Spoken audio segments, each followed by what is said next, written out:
Dear students, welcome to the classes of Ray Academy. Today we are studying Introduction to Accounting और उसमें हम आज करेंगे Functions of Accounting का concept. Functions of Accounting, Accounting का क्या क्या function होता है. तो this is maintaining systematic accounting records. Accounting का एक फंक्शन होता है ये सिस्टमेटिक रिकॉर्ड मेंटेन करना. The primary function of accounting is to maintain systematic accounting records of financial transactions and events.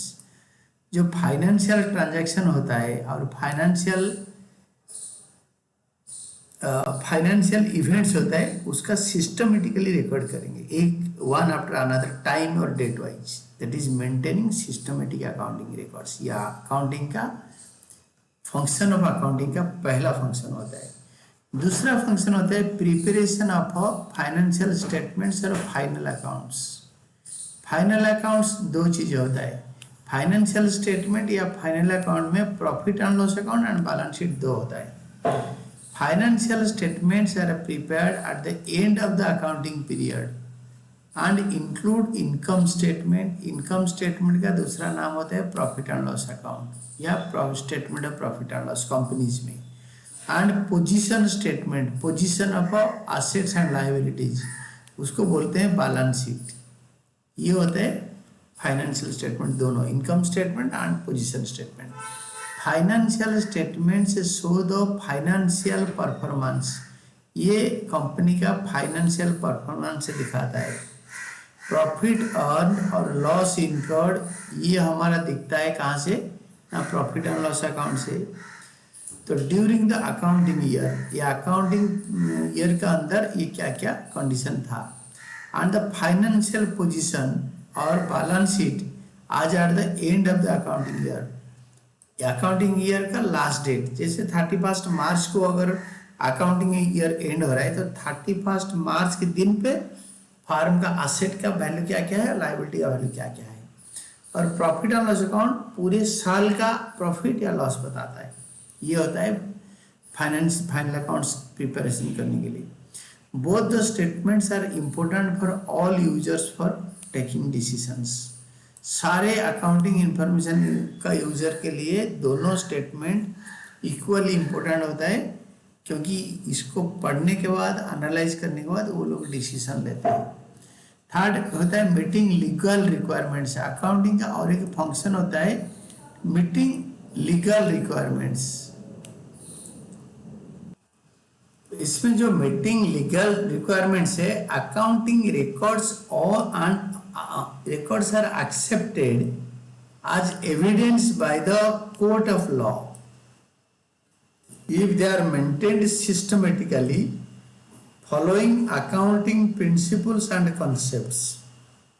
अगर अकाउंटिंग प्रिंसिपल्स और कॉन्सेप्ट को फॉलो करके हम अकाउंट्स मेंटेन करेंगे तो अकाउंटिंग रिकॉर्ड को कोर्ट में एविडेंस के तौर पे, साक्ष्य के तौर पे एक्सेप्ट होगा. Besides the laws such as Companies Act, Income Tax Act, Goods and Services Tax Act, etc. और कोई एक्ट या लॉ होगा, require submission of returns in the form and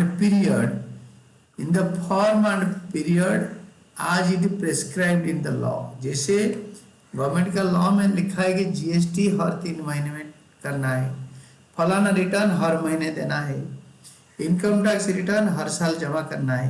तो उसी पीरियड में आप जो रिटर्न हम लोग जमा करेंगे बिजनेस का, that will help the accounts to prepare that. The returns can be submitted if the accounting records are systematically maintained, systematical and timely. अगर हम अकाउंटिंग रिकॉर्ड को सिस्टमेटिकली और टाइमली मेंटेन करेंगे तो हम रिटर्न टाइमली फाइल कर सकते हैं. जीएसटी रिटर्न से लेकर, इनकम टैक्स रिटर्न से लेकर, कंपनी एक्ट का लीगल रिक्वायरमेंट को लेकर जो रिटर्न वो मांगेंगे हम सबमिट कर सकते हैं.